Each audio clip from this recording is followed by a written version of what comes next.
자, 오늘은 공공재 무임승차 문제부터 하도록 할게요. 자, 우리가 지난 시간까지요, 공공재에 대해서 봤는데, 공공재는 주체가 아니라 특성으로 구별되는 거예요. 하나는, 비경합성이 있고요. 또 하나는 비배제성. 이렇게 있네요. 그쵸? 자, 비배제성이라는 거는 돈 안 냈는데, 너 안 냈으니까 사용하지 마. 이렇게 막을 수가 없는 거예요. 그래서 사람들은 돈 안 내고요, 공짜로 막 타는 거예요. 양심에 맡겼는데, 양심을 다들, 어기는 행동을 하는 거죠. 그래서 이 비배제성 때문에 발생하는 게 돈 안 내고, 승차를 하려는 문제가 발생하네요. 공짜로 타려는 거죠. 요거에 대한 얘기를 좀 더 게임이론 모형을 가지고 우리가 살펴보려고 해요. 자, 무임승차 유인 나와 있는데 이유는 중요해요. 1번에 보시면 배제 불가능성 때문에 그렇다. 그거 시험 문제 자주 나와요. 무임승차 문제는 비경합성 때문에 그렇다. 이렇게 해서 나오니까 헷갈리시면 안 돼요. 그거 하나 주의하시고요. 그러니까 정부가 이제 시장 실패 요인이라 해가지고 개입할 필요가 있고요. 1번만 중요하고 2, 3번은 참고로 보세요. 또 사람 수가 적어도 발생할 수 있다. 밑에 사람 수가 적어도 발생하는 경우 간단한 예가 있고 문제를 통해서 볼 거예요. 자, 거기 나와 있는 게 간단한 게임이론 모형이에요. 게임이라는 것은 가위바위보 게임 같이 아니면 장기라든가 바둑 두는 거와 같이 나무꾼이 나무 할 때는 게임이라 안 그러잖아요. 나무는 움직이지 않으니까.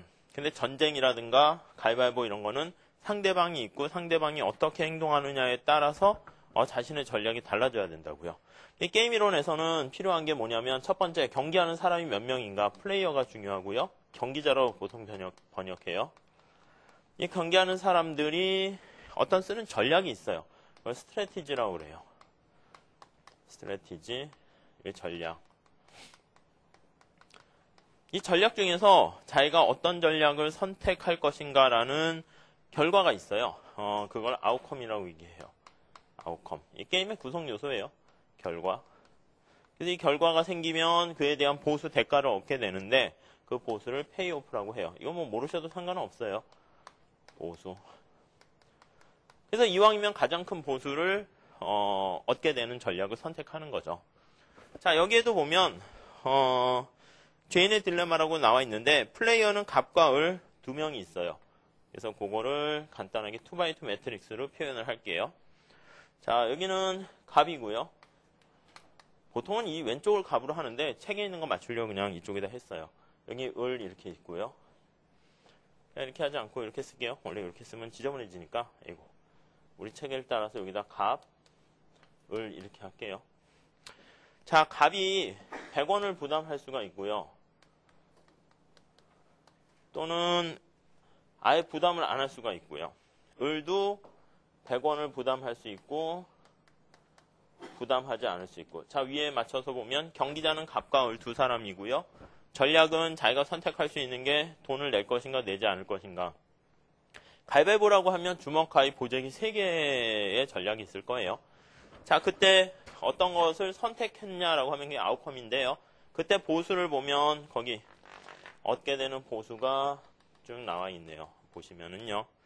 게임 이론이 필요하다 해서 더 많이 이렇게 할 필요 없고요. 요거만 아시면 돼요. 시험 문제 나오면 요거 이외에 더 깊이 나오지 않으니까요.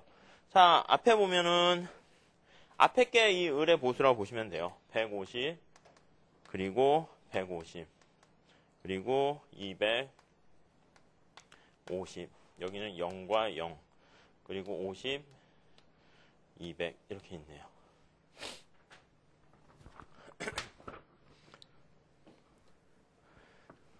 자, 이렇게 됐을 때 어떻게 되는가라고 하면 요거 죄송해요. 우리 책에 있는 거 그 표대로 했는데 책에서 보수는 요 앞에 게 갑이고 뒤에 게 을 이렇게 써 있는 거예요. 아셨죠? 책이 보통 일반적으로 쓰는 건 좀 달라요. 근데 책보다 헷갈리실까봐 우선 책대로 설명하고 일반적인 설명을 다시 또 드리도록 할게요. 그러니까 앞에 게 갑의 보수고요. 뒤에 게 을의 보수예요. 이렇게. 자, 그러면 만약에 갑이 100원을 부담했다라고 하면 을 입장에서는 어떤 선택을 하면 좋은가? 뒤에 게 을이니까요. 자기가 100원 내면 150 이득을 얻게 되는데 부담 안 하면 200을 얻게 되니까 자기는 부담 안 하고 갑이 100원 부담하도록 하는 게 훨씬 더 합리적인 선택이에요. 그래서 을의 합리적인 선택을 여기다 200 이렇게 표시하고요. 이쪽 볼게요. 이쪽. 여기 이렇게 가리시고요. 여기. 가리고 만약에 갑이 부담 안 했다라고 하면 을이 부담하면 100원, 50원인데 안 하면 빵원이잖아요. 그러니까 자기 입장에서 봤을 때는 좀 이거 이상하게 됐네. 좀 뒤죽박죽 됐다. 다시 이걸로 다시 한번 설명드리고 할게요. 이 책이 조금 일반적인 거랑 좀 차이가 나가지고요. 이쪽 할 때가 헷갈리시게 되는 경우가 많아요. 여기가 A고요. B라고 할게요. 이거 눈으로만 한번 보세요.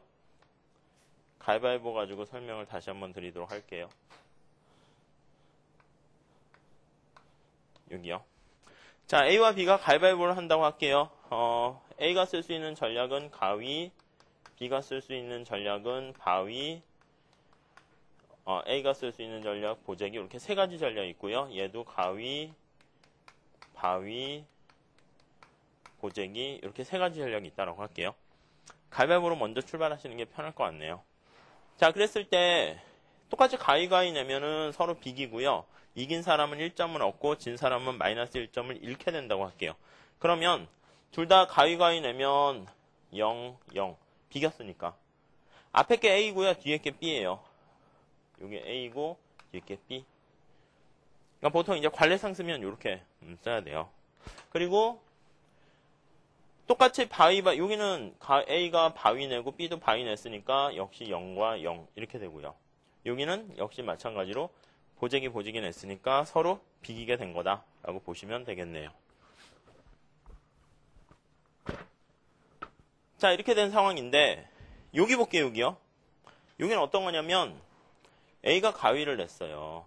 근데 B가 바위를 냈네요. 그럼 누가 이기냐면 가위가 바위한테 지네요. 그래서 A가 져서 마이너스 1점 내고 얘가 1 이렇게 되고요. 자, 이쪽 볼게요. 이쪽은 A가 가위 내고 B가 보재기 냈네요. 가위가 이겼네요. 1이 되고 마이너스 1 이렇게 된다 할게요. 그러니까 이렇게 메꿔 나가시면 돼요. 시험 문제가 이렇게 표를 주고 뭐 균형을 구하시오 이렇게 하는 것보다는 스토리를 준 다음에 직접 이 표를 구해서 균형이 뭔가 그걸 찾으시오. 이제 그게 주로 많이 나와요. 자, 그래서 이것도 맞춰서 보셔야 되는데 A가 바위면 B가 가위면 A가 이기네요. 1, 마이너스 1, 마이너스 1, 1. 여기는 가위 보재기니까 마이너스 1, 1, 1, 마이너스 1 이렇게 보시면 돼요. 자, 이 경우는 전략은 3개고 사람은 2명이고 그때 얻게 되는 보수를 여기 페이오프 이렇게 있다라고 보시면 되겠어요. 자, 그랬을 때 다시 한번 볼게요. 자, A 입장에서 생각해요. 저쪽에 B가 뭐 낼까를 생각해야 되는데 B가 가위를 냈다고 생각해 볼게요. 요거를. 그럼 이쪽은 선택 안 해도 돼요. 모자이크 처리하시고요. 그럼 제가 가위를 냈을 때 A 입장에서는 앞에 게 A의 보수니까 가위 내면 빵, 바위 내면 1, 보재기 내면 1, 마이너스 1. 그러니까 주먹을 내는 게 훨씬 좋겠죠. 그래서 여기다 이렇게 체크를 하세요. 만약에 B가 바위를 냈어요. 바위를 냈다라고 하면 당연히 앞에 게 A니까 마이너스 1, 0, 1 이렇게 되면 보재기 내는 게 좋은 거니까 여기다 이렇게 체크하시고요. 자, B가 보재기 냈어요. 그럼 보재기 내면 가위 내는 게 나은 거니까 여기다 체크해서 이렇게 하시면 되겠죠. 끝. 상대방 전략이 주어졌을 때 자신의 최선의 전략을 찾은 거예요. 다음 B 입장에서 볼게요. A가 가위를 낼 거다라고 예상해요. 그럼 이쪽 행을 보시면 B가 가위 내면 비기니까 빵, 바위 내면 1, 보재기 내면 마이너스 1. 이게 뒤에 게 B의 보수라는 걸 잘 생각하시면 헷갈리지 않아요. 그래서 여기가 마이너스 1이고요. 체크. 그 다음 바위를 내면 여기 체크. 보재기 내면 여기 체크. 그렇죠? 자, 이 경우에는요. 두 개가 겹치는 부분이 있어야 되는데 전부 다 겹치는 경우가 없어가지고요. 이때는 우리가 보통 균형이 존재하지 않는 대표적인 케이스로 나타내는 게 가위바위보 게임이에요. 그럼 균형이 존재하는 걸로 다시 한번 보도록 할게요. 이 세 가지를 했으니까 두 개는 좀 더 쉬울 거예요. 자, 이 왼쪽에 나와 있는 게 제가 보기에는 페이오프가 책에 있는 거대로 하려고 그랬는데 그냥 좀 복잡하고 그러니까 나중에 한번 책 보시고요. 우리 밑에 있는 문제 가지고 하는 게 더 나을 것 같아요. 밑에 이것이 기출문제예요. 갑을 두 사람이 거주하는 동네에 범죄를 방지하기 위해 재원을 분담해서 돈을 내서 보안 등을 설치하려고 하는데요. 네, 설치할 때 비용이 들어가네요. 비용을 부담하려고 한다. 자, 순편익이 자기가 얻게 된 편익에서 비용을 뺀 걸 순편익이라고 그래요. 다음에 보수행렬과 같다. 거기 안에 있는 숫자가 보수행렬이에요. 페이오프. 다음 설명 중 옳지 않은 것은 거기 나와 있듯이 보통 이렇게 정해주는데 우리가 약속을 보통 해요. 아까 얘기한 것처럼 이쪽이 갑이고요. 이쪽이 을이다라고 하면 보수를 썼을 때 앞에 게 갑, 뒤에 게 을의 보수다. 이렇게 보시면 돼요. 근데 우리 책은 좀 약간 헷갈려가지고 뭐 위에 그랬는데 위에 거 그냥 무시하시고 밑에 문제로 그냥 바로 푸세요. 자, 갑이 돈을 부담하고요. 부담 안 하고요. 을이 돈을 부담하고 부담 안 하고 이렇게 두 가지 있다라고 할게요.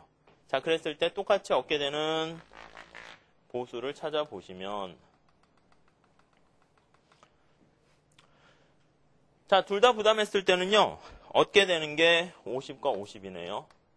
50과 50.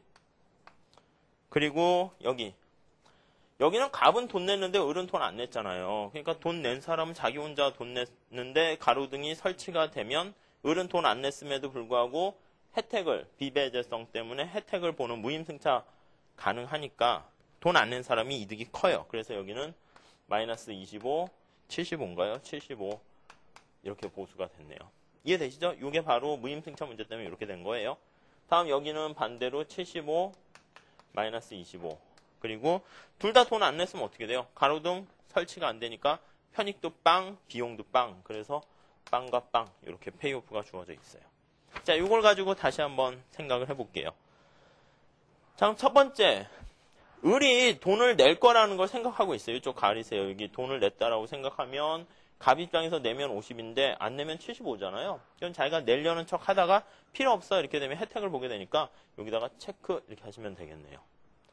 반면에 을이 돈 안 내는 거 알고 있었어요. 안 내는 거 뻔히 예상되는데 자기 혼자 내면 자기 혼자 비용 부담하고 편익은 둘이 n분의 1로 노는 거니까 자기 혼자 손해잖아요. 그래서 나도 안 내 이렇게 되는 거죠. 그러니까 체크가 파란 색깔 둘 다 안 내는 거에 돼 있다는 거 알 수가 있고요. 다음에 을 입장에서 생각해 볼게요. 갑이 낼지 안 낼지 잘 모르겠는데 갑이 돈을 내는 걸로 생각해요. 위에 거 동그라미 부담한다. 그럼 뒤에 게 을의 보수예요. 그러면 을 입장에서는 돈 내면 50인데 안 내면 75잖아요. 안 내는 게 숫자가 더 크네. 이 보수는 클수록 좋은 거예요. 당연히. 그래서 여기다가 체크. 자, 만약에 갑이 돈을 안 냈다라고 하면 을이 내면 마이너스 25인데 내지 않으면 빵이네요. 안 내는 게 이득이네. 체크. 이렇게. 자, 여기서 결론적으로 하나 말씀드리면 이 체크가 두 개 같이 들어간 부분이 우리는 균형이다라고 얘기할 수 있어요. 그러니까 둘 다 돈을 안 내는 거. 그리고 상대방의 전략을 생각하고 자신의 최선의 전략 나타낸 균형이라서 이거를 만든 사람의 이름을 따서 내쉬 균형이다 이렇게 얘기해요.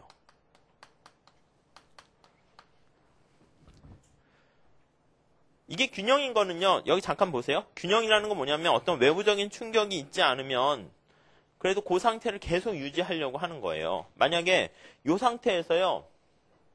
갑이 전략을 바꾼다 해볼게요. 다른 데로 움직인다 해볼게요. 갑이 할 수 있는 거는 돈 안 내는 거에서 내는 쪽으로 갈 수 있잖아요. 이쪽으로 가면 어떻게 돼요? 마이너스 20으로 손해니까 갈 일이 없어요. 갑은 안 가요.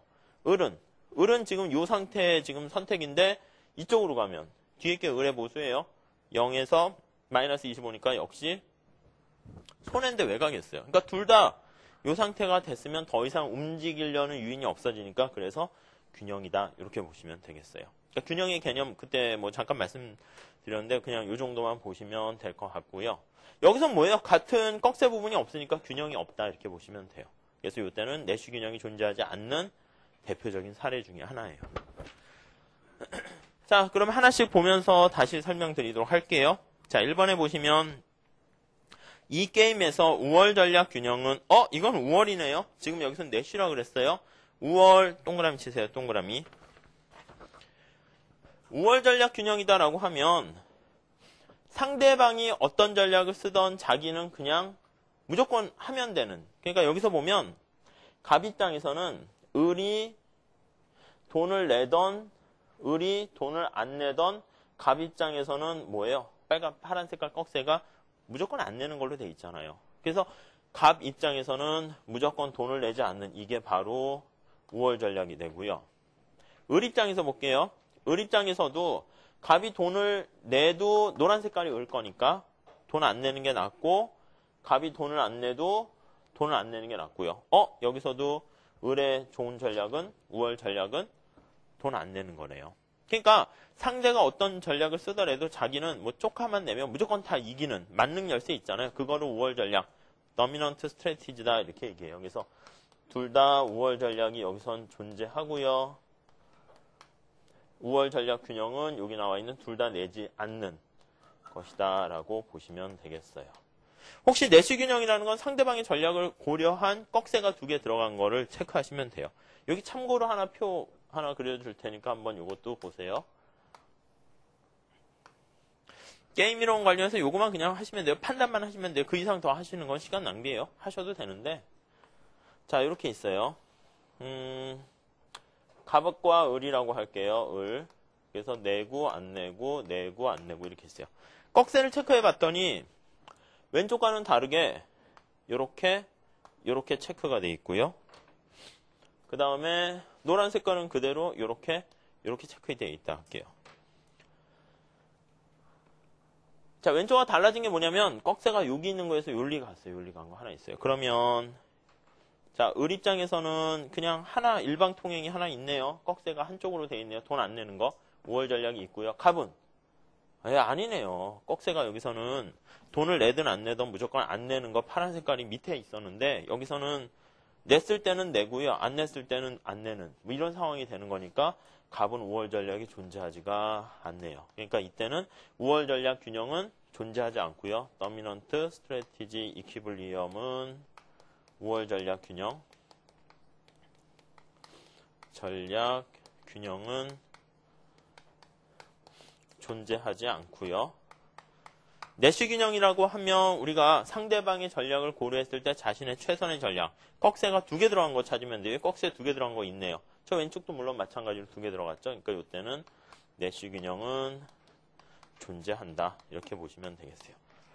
자, 우리는 2가지의 균형에 대해서 보셔야 돼요. 하나는 우월 전략 균형이 존재하는가, 다른 하나는 내시 균형이 존재하는가. 우월 전략은 상대방의 전략과 상관없이 그거 표현이 중요해요. 우월이라는 얘기가 상대방의 전략을 볼 필요 없는 거예요. 상관없이 이 뜻이에요. 상관없이. 내시 균형의 내시는 상대방이 어떻게 하느냐를 보고 이건 상대방의 전략에 상관이 있네요. 방의 전략을 보고 결정하는 거예요. 자, 그래서 이 케이스는 우월 전략은 없지만 내시 균형은 있는 것이고요. 이 케이스는 뭐예요? 우월 전략도 없고요. 내시 균형도 없는 그런 상태. 그러니까 우월 전략이 되게 이렇게 나타나기가 희박한 그런 가능성이에요. 그래서 2개의 관계를 만약에 표시한다라고 하면은 이렇게 얘기할 수 있어요. 우월 전략 균형이 있고요. 내시 균형이 훨씬 더 이게 범위가 넓은 개념이에요. 그러니까 우월 전략이 성립하면 존재하면 내시 균형은 반드시 존재하고요. 여기 있는 경우는 어떻게 돼요? 여기 있는 경우가 바로 저 경우네요. 우월 전략은 아니지만은 내시 균형은 존재하는. 그렇죠? 요거까지만 보시면 되겠어요. 요거는 나중에 연습을 더 통해가지고 우리가 또 몇 개 보실 일 있고요. 밑에 나와 있는 우리가 지금 봤던 2008년도 세무사 시험 있잖아요. 그게 사실은 전부 다예요. 그래서 5년에 한 번씩 나오는데 요거 정도만 보고 내시 균형, 우월 전략 그거 찾을 수만 있으면 돼요. 자, 그래서 1번 우월 전략 균형은 둘 다 부담하지 않는다이다. 그거 맞는 얘기고요. 다음에 2번에 볼게요. 당사자 간의 협상 가능성을 보여주지만 밑줄 쭉 치실까요? 여기서요. 둘이 가만히 생각해보니까 갑과 을이 우리가 상대방이 돈 안 내고 자기 혼자 내면 자기 혼자 덤탱이 쓸까봐 무서워서 그냥 나도 안 내 이렇게 된 건데 둘이 만나서 협상해서 대화로 풀어가지고 우리 가로등 보완등이 필요하니까 같이 돈 냅시다. 그리고 혜택은 여기서 이쪽으로 가면 어떻게 돼? 이쪽으로 가면 빵빵 혜택이었는데 50-50 혜택되니까 이쪽으로 가게 되면 둘 다 좋아지는 상황이잖아요. 파레토 개선이잖아요. 윈윈 되는 거예요. 그러니까 협상해가지고 이쪽으로 가면 어떻겠습니까? 좋아요. 끄덕끄덕. 훨씬 더 나은 상태가 있을 수 있는데 상대를 믿지 못해서 여기서 균형이 이루어지는 그런 상태를 우리가 죄인의 딜레마다 이렇게 얘기하는 거예요. 그래서 제목 보시면 죄인의 딜레마. 이 딜레마라는 얘기가 더 좋은 상태가 있음에도 불구하고 가지 못하는 그런 상태다라고 생각을 하시면 되겠어요. 그러니까 협상 가능성은 있어요. 근데 알았어요 해가지고 을은 돈을 내는 쪽으로 이렇게 가요. 그럼 갑도 돈을 내는 쪽으로 가면 여기서 이렇게 가다 이렇게 가야 되는데 갑이 뒤통수 치고 배신하면 어떻게 돼요? 그럼 갑은 돈 안 내면 이렇게 돼버리면 뭐예요? 돈 내기로 했다는 을만 덤탱이 써서 바보가 되잖아요. 그러니까 상대방을 믿지 못해서요. 현실에 맡겼을 때는 협상 가능성이 존재하지만 그 끝에 볼게요. 자발적으로 선호를 시연할 유인이 존재하지 않으니까 그러니까 자기가 굳이 하겠다고 얘기해놓고 지킬 유인이 없으니까 그래서 협상은 힘들어진다. 그 표현 잘 체크하시면 되겠어요. 자, 3번도 똑같은 얘기예요. 2번, 3번 같은 말이라 보시면 돼요. 담합을 통해서 파리토 우월한 상태로 갈 수 있으나 거의 잘 보세요. 밑줄 치세요. 요거예요. 담합을 통해서 0-0이 아니라 50-50으로 갈 수 있으나 뒤통수를 치고 배신하면 자기가 더 큰 이득을 얻을 수 있으니까 이탈할 유인, 그 담합에서 이탈할 유인이 존재한다. 이렇게 보시면 되겠고요. 자, 4번에 보시면 그냥 무임승차 문제를 잘 보여준다. 이게 무임승차의 가장 기본적인 스탠다드한 거니까 요 사례랑 케이스 그냥 문제 자체를 머릿속에 이렇게 외우세요. 시험 문제는요, 이거보다 한 단계 더 나오는 거는 거기 순편익을 이렇게 주어졌는데 스토리를 이렇게 쫙 만들어가지고 네가 표를 구해서 직접 내시균형 있나 찾아라. 이제 그게 한 단계 더 높은 문제인데 그거는 별로 어렵지 않으니까 나중에 객관식 할 때 보시면 되겠고요. 요 정도만 케이스 머릿속에 잘 넣어서 내시균형하고 우월 전략균형 그 판단만 하시면은 충분해요. 그리고 혹시나 나중에 좀 어려운 문제 나오게 되면 이거 우월 전략 균형은 존재하지 않는데 내시 균형 존재하는 경우 아니면 내시 균형마저 존재하지 않는 경우 가위바위보 게임 같이 나올 수 있으니까 그런 것도 있다 정도만 아시면 되겠고요. 다음 페이지 가보시면 자, 무임승차 문제는 이렇게 죄인의 딜레마에 빠지는 가장 큰 이유 중에 제일 중요한 건 뭐냐면 자신이 솔직하게 필요함에도 불구하고요. 필요 없다라고 뻥을 치는 거예요. 보안 등 필요함에도 불구하고요. 전 필요 없어요. 그냥 뭘 보안이에요. 그냥 제 얼굴이 무기인데 하고 이렇게 돈 안 내려고 하는 사람들. 그러니까 자신의 진정한 선호를 필요성을 나타내는 거예요. 선호를 진정하게 표출할 유인이 없어지는 거예요. 표출할 유인이 없는 것 때문에 사실은 공공재가 건립되지 않는 무임승차 문제가 발생한다. 가장 큰 원인이 저기 있어요. 자, 그래서 많은 경제학자들은 아니 얘네들이 솔직히 필요함에도 불구하고 필요 없다고 뻥을 치는데 진실한 선호를 표출하지 못하겠는데 이거를 표출하도록 만들게 하는 그것을 수요라는 게 선호랑 같은 말이에요. 선호를 표출하게 만드는 메커니즘을 만들게 되고요. 이게 바로 수요 표출 메커니즘이다. 이렇게 보시면 되겠어요. 아니 우리가 이제 법정에서도요. 두 사람이 이렇게 공방을 할 때 누가 진실인지 가짜인지 이게 잘 드러나지 않잖아요. 어떤 엄마가 왔어요.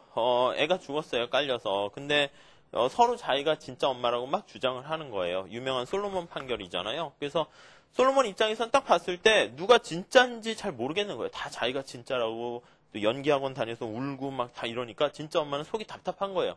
그러니까 솔로몬 입장에서 좋아 그러면 어차피 니네 둘 다 진짜라고 우기니까 반반 나눠서 애 논아 가져. 2분의 1로. 그러니까 이제 가짜 엄마는 아이고 됐다. 저기 애 하는 거 그냥 옆집 아줌마 상대적으로 뭐 그냥 안 입고 왔는데 그냥 좋아요. 2분의 1로 나눠서 갖도록 하겠습니다. 진짜 엄마는 그건 나는 못하겠어요. 애를 어떻게 나눠서 갖습니까? 그러니까 솔로몬 입장에서는 그걸 딱 보고 나눠서 못 갖겠다 하는 사람이 진짜 엄마구나 이렇게 표현하는 거죠. 그러니까 우리가 어떤 경우에 보면 거짓말 탐지기도 비슷해요. 자기가 도둑이 먼저 제발 저린다라고 해가지고요. 자기가 이제 막 뻥뻥 이렇게 막 우겨도요. 사실은 진짜인지 아닌지 판별할 수 있는 여러 가지 수단을 가지고 우리가 나타낼 텐데 그게 이제 정보 비대칭성 문제도 사실 그거랑 비슷한 거죠. 그래서 선호를 솔직하게 표출하면 더 나은 상태가 있는데 필요함에도 불구하고 필요 없다라고 뻥을 치다 보니까 이런 안 좋은 상황에서 우리가 균형이 되는 거 이걸 막기 위해서 진짜 선호를 드러내게끔 하는 메커니즘을 발견해냈어요. 그게 지금 수요 표출 메커니즘이다. 그 아이디어만 보시면 되고요. 시험 문제는 자주 나오지는 않았는데 그 말 문제는 나왔어요. 근데 직접 구하는 거는 여기 나와 있는 게 전부 다니까 여기 있는 것도 사실은 머릿속에 케이스로 집어넣으시면 좋을 것 같아요. 자, 그래서 클라크의 유인제도, 사람 이름도 보세요. 클라크 세다 뭐 이렇게 얘기해요. 클라크 조세다 이렇게 얘기하는데 요거에 대해서 한번 볼게요. 자, 상수도랑 하수도 지금 두 개를 만들려고 해요. 사람은 4명이네요. 상수도, 하수도 이렇게요. 여기는 갑, 을, 병, 정. 자, 각각의 선호를 우리가 거기다 표현하고 있어요. 제일 밑에 보시면 얘는 10, 얘는 15. 그러니까 빵빵이니까 편익이 25예요. 토탈, 서메이션. 하수도에 대해서는요, 갑은 자긴 필요 없다고 생각하는 거예요. 얼마나 필요로 합니까? 라는 필요한 정도를 나타내라고 한 거예요. 을은 저도 필요 없어요. 갑을은 다 상수도에 지지를 하고 있는 거고요. 병은 12, 10 이렇게 돼 있네요. 자, 그래서 갑과 을이 얼마나 좋아합니까? 편익을 계산해 보니까 상수도를 지지하는 사람은 25가 되고요. 하수도를 지지하는 사람은 거기 있는 것처럼 22가 되는 거예요. 그래서 어떤 걸 설치하는 게 나을까라고 하면은 상수도 값이 하수도보다 크니까 상수도가 채택 이렇게 되는 거죠. 상수도 채택. 그럼 이제 사람들이 이제 돈을 내야 된단 말이에요. 돈을 낼 때 갑 입장에서 착한 사람들이 모여 있으면 린달과 같이 착한 사람들이 모여 있으면 갑이 10 내고 을이 15 내고 얘는 필요 없으니까 안 내고 그렇게 하면 좋은데 아까처럼 무임승차 문제가 발생할 수가 있어요. 이런 경우는 우리가 흔히 많이 발생해요. 우리가 김연아 피겨스케이팅 같은 거 할 때도요. 주최 측의 농감 비슷하게 심사위원이 만약에 일본 사람을 쫙 있거나 아니면은 다 일본 사람 아닌데 그 중에 한 명이 일본 사람 있으면 점수를 줄 때 어떻게 주겠어요? 마오는 100점 만점 이렇게 주고요. 김연아 못하지는 않았는데 그냥 고의적으로 막 빵점을 주는 거예요. 꽈락을 주는 거예요. 그럼 어떻게 돼요? 김연아 점수가 혼자 떨어져가지고 1등을 못할 수가 있겠죠. 그래서 어떤 방법을 써요? 보통 어떤 방법을 쓰냐면 가수 경연대회도 그렇긴 한데 점수를 딱 줬을 때 5명의 심사위원이 줬을 때요. 편파적인 판정을 줄 수 있기 때문에 최고 점수 준 거랑 가장 나쁜 점수 준 건 빼고 중간 거를 평균 합계를 한단 말이에요. 그러니까 그렇게 몰표를 주는 걸 막기 위한 거예요. 자, 다시 말씀드리면 여기서요. 자기가 이렇게 상수도를 채택하게 됐는데 갑이 비용은 얼마 냅니까? 라고 하면 자기가 거짓으로 선을 표출할 수 있기 때문에 갑이 내는 비용 부담, 세금 갑이다라고 하면 갑이 상수도에다가 표를 던짐으로써 발생하는 편익과 비용을 고려하는 거예요. 그러니까 자기가 낸 선호와는 상관없이 세금을 책정하는 거예요. 자, 보시면 갑이 상수도를 채택해가지고 을한테는 편익 얼마를 가져다 줬냐면 15라는 편익을 가져다 줬어요. 을을 행복하게 만든 거예요. 근데 갑이 상수도에 표를 던짐으로써 병은 어떻게 돼요? 하수도를 선택했으면 얻을 수 있었던 편익 12를 못 얻은 게 되잖아요. 이걸 날린 거예요. 얘는 자기께 채택 안 돼서. 정도 하수도를 선택되었으면 얻을 수 있는 편익을 상수도가 되면서 날려버린 거예요. 그래서 클라크 그로브즈라는 사람들은 수요 표출 메커니즘 갑이 내는 세금을 어떻게 책정하는 거냐면 갑 입장에서 상수도 채택했으니까 을한테는 15의 편익을 야기했는데 얘네들한테는 마이너스 12, 마이너스 10의 비용을 야기했고요. 그래서 총체적인 비용을 다 편익을 더하면 마이너스 7이 되니까 이 7만큼을 세금으로 내세요. 이렇게 정하는 방법이에요. 그럼 을은 세금 얼마 내면 되겠습니까? 라고 하면 을이 내는 세금이라는 게 꼭 비용 부담이라고 보시면 돼요. 을은 갑에게 10이라는 편익을 야기했고 자기는 상관없는 거예요. 자기가 얼마나 선호했는지는. 그리고 병과 정에게 12와 10만큼 편익을 뺏어 먹었으니까 10을 야기했고 12 마이너스 10 이렇게 돼서 마이너스 12. 그래서 을은 12만큼을 세금을 낸다. 이렇게 생각하시면 돼요. 병과 정은 자기네가 원했던 거 채택 안 됐으니까 세금 안 내는 것이죠. 그래서 이렇게 둘은 이렇게 세금을 내도록 만드는 게 수요 표출 메커니즘의 기본 방식이다라고 보시면 되겠어요. 자, 그래서 거기 보시면 1번 유인제도와 클라크 죄송해요. 클라스가 아니고 클라크 조세 사람 이름도 알아주세요. 클라크 조세라고 하는데 자, 1번이 중요한 핵심 용어가 있네요. 진정한 선호를 유인하고자 거기 밑줄 치세요. 각 개인들이 공공재에 대해서 진정한 선호를 표출하지 않고요. 뻥을 치는 경우가 많기 때문에 진정한 선호를 표출하고자 만드는 메커니즘을 수요 표출 메커니즘이다. 수요 표출 기구다. 이렇게 얘기하고요. 자, 사람 이름도 알아두시라고 말씀드렸어요. 클라크랑 그로브즈 둘 다 밑줄 치시고요. 사람 이름 가지고 틀리게 하진 않아요. 근데 늘 계속 말씀드리지만 재정학에 등장하는 사람 이름을요, 이렇게 의식적으로 자꾸 외우셔가지고요, 옆집 친구나 자기 미국 사람, 미국 친구라고 생각을 하셔야지 재정학이 좀 더 가까워져요. 아셨죠? 그러니까 사람 이름 나올수록요, 가능한 한 많이 외우세요. 다음 3번에 보시면, 얘 보세요. 자기가 얼마나 선호하는가를 드러내게끔 하는, 수요를 드러내게끔 하는 메커니즘이잖아요. 우리가 수요 곡선 밑에서 올려다 보면 의미가 뭐냐면, 내가 그 물건을 살 때 최대한 얼마까지 원하는가. 여기 보세요. 갑은 상수도에 대해서 자기는 10이라는 만족을 누릴 수 있으니까 최대한 10이라는 비용을 낼 의사가 있는 거예요. 그러니까 얼마나 선호한다라는 거. 그렇죠? 그래서 거기 보시면 3번에 기꺼이라는 말 보이시죠? 기꺼이. 거기까지만 밑줄 치세요. 다 치셔야 되는데 그냥 핵심 용어 써놨으니까 기꺼이. 최대한 얼마까지. 다시요. 그래서 위에 신이 봤을 때 여러분들이 이제 세무사 수험 준비한 사람들이 많이 있잖아요. 그럼 누구한테 세무사 합격증 60점 이상을 합격시켜줄까라고 하면 여러분들 중에서 공부를 하실 때 저는 세무사 합격을 위해서 기꺼이 이런 많은 걸 포기하고 이렇게 준비합니다라는 걸 보여줄 때 그때 이제 그 사람한테 신 입장에서 선물로 합격을 시켜주겠죠. 저는 붙어도 되고 안 붙어도 되는데요. 심심해서 봐요. 이렇게 되면요. 그런 선물을 주지 않는다고요. 아셨죠? 기꺼이 하는 거 어떻게 보여주면 돼요? 방법은 딱 하나예요.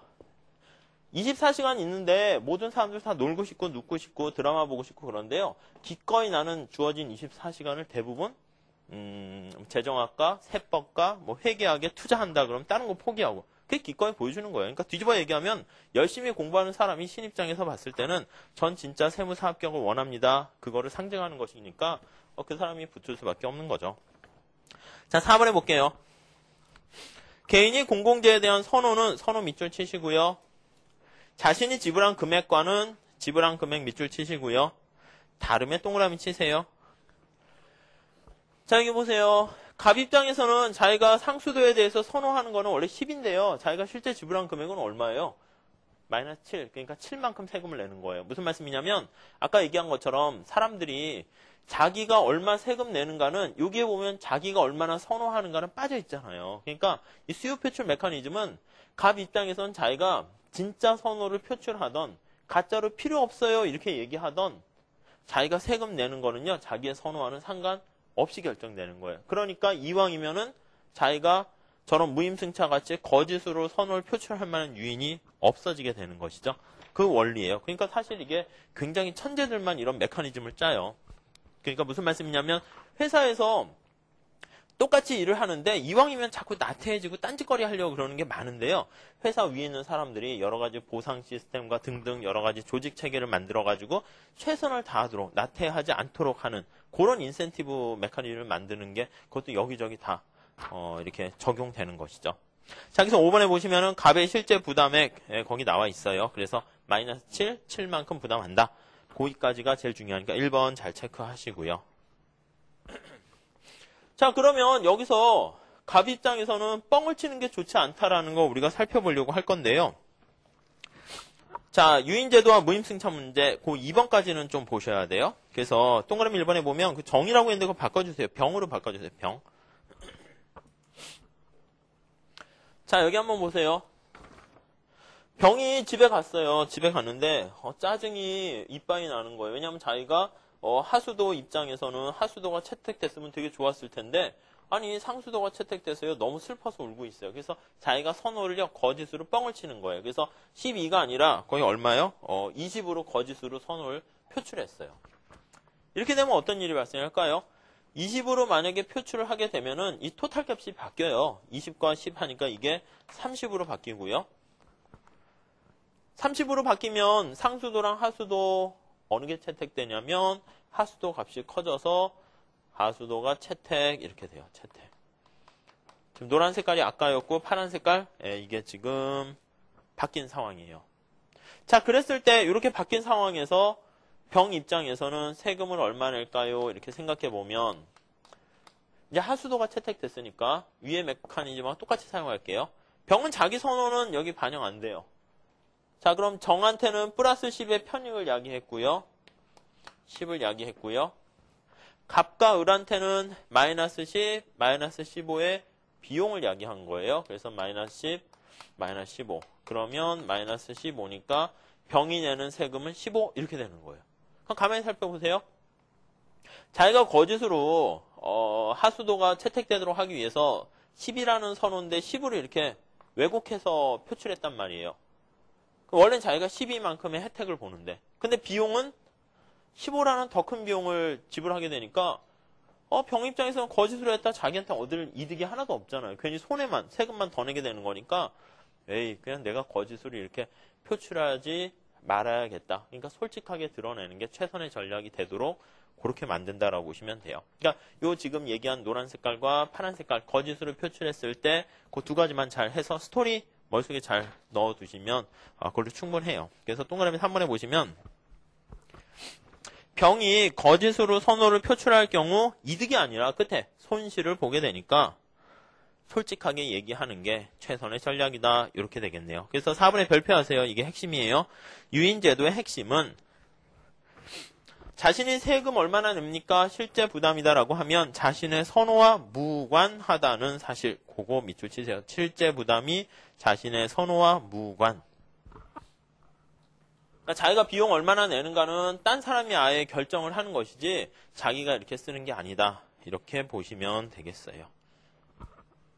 그러니까 우리가 이제 평가할 때 보면 자기가 얼마나 열심히 그 회사의 프로젝트에 기여했는가 자기 스스로 평가하는 것도 있는데 그것보다는 동료 평가 있잖아요. 그럼 자기의 의견을 뺀 나머지 사람들이 평가하게 되는 거니까 사실 자기는 그냥 거짓말로 전 열심히 했습니다. 이렇게 하던 안 하던 딴 사람이 달려있으니까 영향을 안 받는다는 거죠. 그런 메커니즘을 활용한 게 여기다 이렇게 보시면 되겠어요.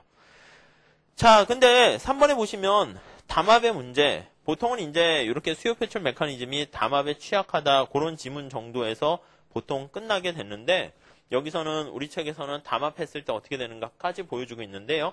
그거까지만 보시면 좋을 것 같아요. 그래서 밑에 1번에 볼게요. 만약에 지금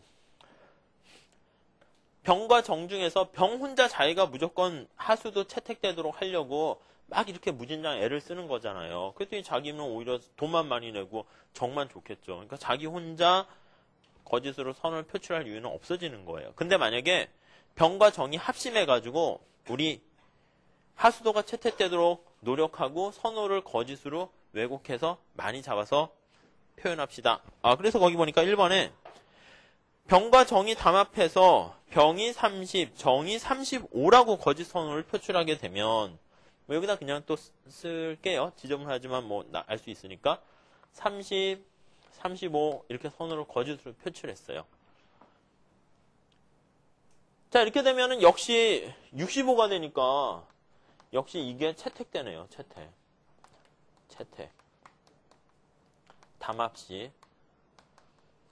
자 그랬을 때 병이 얼마 세금을 냅니까? 한번 볼게요. 병.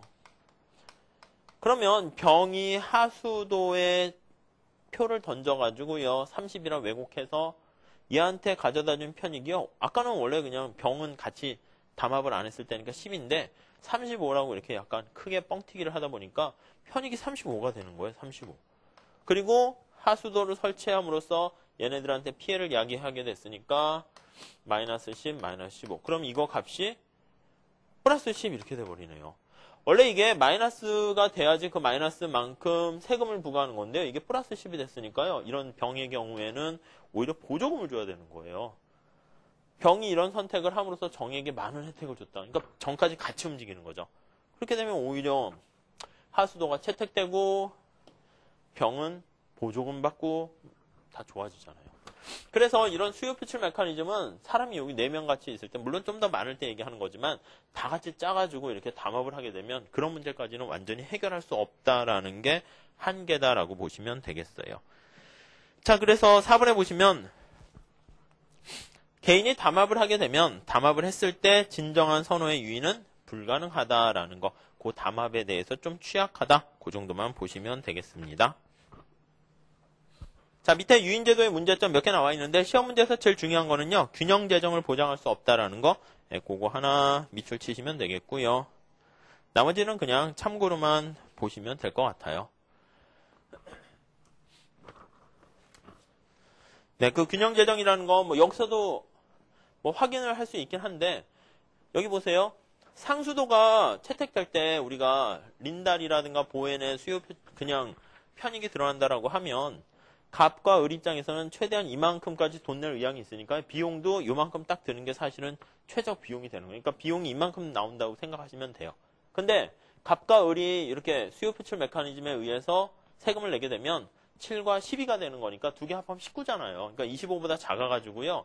적자, 돈이 그만큼 거치지 않는 그런 문제. 그래서 균형 재정을 충족시키지 못한다라는 거, 그런 문제가 사실은 또 중요한 한 문제다. 자, 결론적으로 말씀드리면 수요 표출 메커니즘은 선호를 진정하게 표출하는 그 메커니즘인데, 취약한 거는 바로 뭐냐면 여기서 중요한 거는 자신이 내는 세금은 자신의 선호랑 관련 없게 만든다는 거. 그게 제일 중요하고요. 한계는 담합을 했을 때, 또 하나는 균형 재정이 성립하지 않는다. 그것만 아시면 문제 푸는데 전혀 지장 없어요. 다음 페이지에 샘플로 문제 좀 몇 개 볼게요. 자, 1번에 공공재에 대한 진정한 선호를 표출하도록 만드는 수요 표출 메커니즘에 대해서 바르게 설명한 것은, 그러니까 문제 보실 때 나중에 이런 문제 나오면 제목 영어로 써있잖아요. 수요 표출 메커니즘이구나. 그거 보고 그냥 가시면 돼요. 앞에 공공재에 대한 이런 거 다 보실 필요는 없는 거예요. 쓸데없는 얘기니까. 자, 그러니까 수요 표출 메커니즘에 대한 설명으로 맞는 거 고르시오 이거예요. 자, 1번 균형 예산이 보장된다? 띵, 틀렸네요. 그 균형 예산 보장 안 되는 게 문제였었죠. 자, 2번 선호를 표출하지 않는 전략적 행동이 있을 경우에도 최적 수준이 된다? 아니요. 선호를 표출하지 않는 게 아니네요. 왜곡했는데 왜곡할 유인이 없도록 만드는 거잖아요. 자, 3번 자신의 조세부담은 자신의 표출한 선호에 의해서 결정된다? 아니요. 자신의 선호와 무관하게 결정된다라고 그랬네요. 뭐 4번도 의미가 없고요. 5번 그래서 거짓으로 표출했을 경우에 이득을 볼 수가 없으니까 솔직하게 진정한 선호를 표출하게 만든다. 이렇게 보시면 되겠네요. 자, 2번 클라크 조세. 클라크라는 게 수요 표출 메커니즘이라는 거에서 사람 이름을 아셔야 된다고 그랬죠. 클라크 조세에 대한 설명으로 옳지 않은 것은, 자, 1번 선호를 자발적으로 표시하도록 하는 수요 표출 메커니즘의 일종이다. 맞아요. 2번 한 개인이 자신의 수요를 축소해서 시연하는 경우, 축소 동그라미 치세요. 보통 이제 자기가 이제 필요로 하다 하수도가 당첨되도록 하기 위해서 선호를 과대하게 이렇게 왜곡하는 경우가 일반적인지, 축소하면은 당연히 이게 더 공급이 안 되겠죠. 그러니까 사실은 일부러 과대하게 되는 거 말을 객관식이니까 이제 만든 건데, 수요라는 게 선호라는 거 언제나 같은 말이라고 보셔야 돼요. 자신의 선호를 축소해서 시연하면 당연히 더 많은 공공재가 되는 게 아니죠. 뭐 필요 없다고 얘기했는데 당연히 더 과소 공급된다 이렇게 얘기하겠죠. 그래서 2번이 틀렸고요. 3번 무관하게라는 말 보이시죠? 조세가 자기가 시연한, 표출한 수요와 관련 없게 결정되어야 한다. 4번. 자, 조세 크기는 공공재 추가 소비가 다른 모든 사람들 밑줄 치세요. 여기 보세요. 갑이 내는 세금은 갑을 제외한 나머지 을, 병, 정에게 이야기한 편익과 마이너스 편익, 이거를 합친 거잖아요. 바로 그 얘기가 거기 나와 있는 관련된 사람, 갑을 제외한 다른 모든 사람들에게 미치는 소비자 잉여의 순손실, 그러니까 순이익과 손실, 그걸 합쳐서 나타낸 거다. 이렇게 보시면 되겠고, 자, 5번 개인의 최적 전략은 뭡니까? 라고 하면 진정한 선호를 표출하는 게 최적이다. 이렇게 보시면 되겠네요. 자, 요거랑 조금 수요 배출 메커니즘 종류가 굉장히 많긴 해요. 클라크 그로우즈만 있는 게 아니고요. 한 5-6가지가 있는데 그거랑 근데 뉘앙스는 다 비슷해요. 그래가지고 거기 3번 보시면 2008년도에 기출문제 나왔는데 유사하게 풀면 되고요. 나오면 요게 이제 원래 교과서에 실려 있는 거기 때문에 이 스타일을 머릿속에 아시면 되겠고요. 그 3번 정도는 비슷한 건데 약간 다르지만 3번도 머릿속에 이렇게 외워가지고요. 나오면 그대로 보시면 돼요. 거기 보시면 3명으로 주어져 있는 상황인데 공공재 공급을 위한 재원 부담을 가정하고 있어요. 공공재가 25단위 공급되려고 해요. A, B, C 3인의 편익은 각각 40, 50, 30 이렇게 있네요. 여기다 보면 이게 어떤 공공재가 있어요. 공공재에 대한 편익을 여기다 쓰고 있는데 가불병 A, B, C죠. A, B, C 이렇게 있어요. A가 얻게 되는 편익이 40, B가 얻게 되는 편익이 50, C가 얻게 되는 편익이 30 이렇게 있어요. 이걸 채택할까 말까 이제 그 상황이에요. 자, 공공재 관련된 생산 비용을 구해야 되는데 그 두 번째 줄 끝에 보면 단위당 공급 비용 한 단위당 4원 그냥 4라는 비용이 발생하는데 첫 번째 줄에 공공재는 총 몇 단위 생산하려고 그래요? 25단위 생산하려고 그러잖아요. 그러니까 총 비용은요. 25 곱하기 4 25 곱하기 4 해서 100원만큼 이렇게 돈이 든다. 이렇게 보시면 되겠어요. 자, 그러면 100원을 중심으로 했을 때 재원 분담 방식이 클라크 세제 밑줄 치세요. 클라크 세제를 따를 때 각각은 얼마의 비용을 부담하면 되겠습니까? 라고 보시면 자, A가 내는 부담은 어떻게 됩니까? 라고 하면 A가 내는 부담은 여기요. B와 C한테 야기하는 편익은 아까 저쪽에 얘기한 거랑 마찬가지로 플러스 긍정적인 50, 30 이렇게 야기하잖아요. 근데 공공재가 발생함으로써 이만큼 비용을 야기하게 되니까 마이너스 100 이렇게 되는 거예요. 그래서 이거는 마이너스 20이니까 값은 A는 20의 세금을 내는 거고요. B는 마찬가지예요. 이거 A. B는 얼마나 세금 냅니까? 라고 하면 자기의 편익을 뺀 나머지 사람들의 편익 40, 30, 마이너스 100. 그럼 이거는 30인가요? 30. 뭐 이렇게 구하시면 돼요. 그래가지고 거기 답이 4번 나와 있잖아요. 20, 30, 10 이렇게 보시면 되겠고 사실은 그 이면에 흘러있는 메커니즘은 똑같아요. 근데 약간 스타일이 요거는 아까는 상수도 하수도 두 개 중에서 얘기하는 거였고 여기서는 공공재 하나에 대해서 편익과 비용 그걸 고려한 거니까 그 스타일 비슷하니까 그거 두 개 머릿속에 이렇게 한 두 가지 유형을 나올 수 있구나 라고 보시면 되겠어요. 그리고 그 원래 이중국 선생님 책에도 공공재 관련된 그 뭐 시기라든가 수요 표출 메커니즘 나와 있는데 그거 다 빠져버렸거든요. 빠지지 않고 뭐 있긴 한데 그것까지는 볼 필요 없어요. 그러니까 여기 나와 있는 거랑 말문제 뭐 여기 나와 있는 게 기출문제 3개가 가장 스탠다드한 거니까 그 3개 머릿속에 지금 하실 때 잘 외워두시면 나중에 기출문제 객관식 푸실 때도요 별로 어렵지는 않을 거예요. 다음 페이지 가볼게요. 기타. 자, 공공재와 관련된 몇 가지 그냥 얘기 있는데요. 시험 문제거리는 그냥 중립성 정리 하나만 보시면 되는데 그 앞에도 하나 볼게요. 요즘은 정보화 경제 시대래 가지고 정보라는 게 중요해요. 자, 1번에서 정보는 사적재 밑줄 치시고요. 공공재 밑줄 치세요. 사적재랑 공공재 기능을 둘 다 갖고 있고요. 공공재 기능이다 공공재 기능으로서 어떤 게 있냐라고 하면 끝에 정보가 많이 알려지면 인터넷으로 인해 가지고요. 많은 사람이 그 정보를 활용할 수 있으니까 편익이 유출된다. 스피일오버라는 말 있죠? 그거 표현. 그 외부성이라는 거랑 같은 말이에요. 넘쳐서 딴 데로 흘러간다. 이렇게 보시면 돼요. 자, 여기서 동그라미 3번에 얘가 있어요. 일기예보가 정확하거나 기업주가 구직자의 교육 정보에 대해서 정확한 정보를 알고 있으면 여러 가지 선별 비용, 스크린하는 비용, 탐색 비용 이런 것들이 줄어들 수 있으니까 그런 측면에서 좋은 긍정적인 외부성이 존재한다 이렇게 생각하시면 되겠고요. 뭐 시험 문제거리는 아니에요. 다 쉬운 얘기니까. 4번에 디지털 격차라는 말, 그럼 요즘은 좀 사라졌는데 2000년대 초반에 정보통신 기술이 발전하면서 그 소득 격차를 떠나서 정보 격차가 이렇게 많이 발생했어요. 그래서 그거를 디지털 디바이드라고 하니까 그런 표현만 그냥 참고로 보시고요. 넘어가셔도 되겠고 중립성 정리도 뭐 그렇게 중요한 건 아닌데 1번에 나와 있는 거 있죠. 정부가 공공재를 공급하게 되면 민간에 공급할 것을 구축한다라는 표현을 쓰는데 밀어낸다는 거예요. 그래서 구축, 감소시킨다라는 거. 그 정도 하나만 보시면 되겠고요.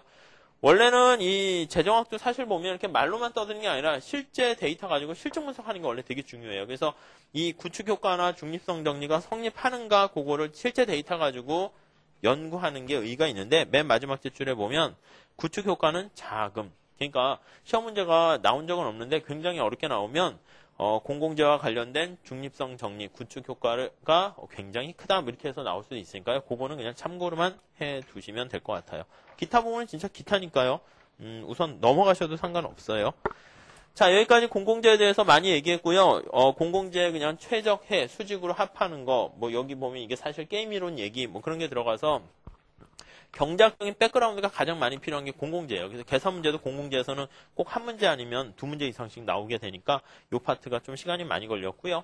그 다음 단락의 다음 절에 나오는 다음 챕터가 이제 외부성인데 거기도 이제 좀 경제학적인 수요 공급 계산 문제가 좀 있긴 있어요. 그래서 그거만 좀 넘어가시면은 어느 정도 이제 경제학적인 얘기보다는 그냥 보고 암기하고 외우는 뭐 그런 파트로 넘어가니까 조금만 기다리시면 될 것 같아요. 자, 우리 잠깐 쉬었다가 외부성 이어서 하도록 할게요.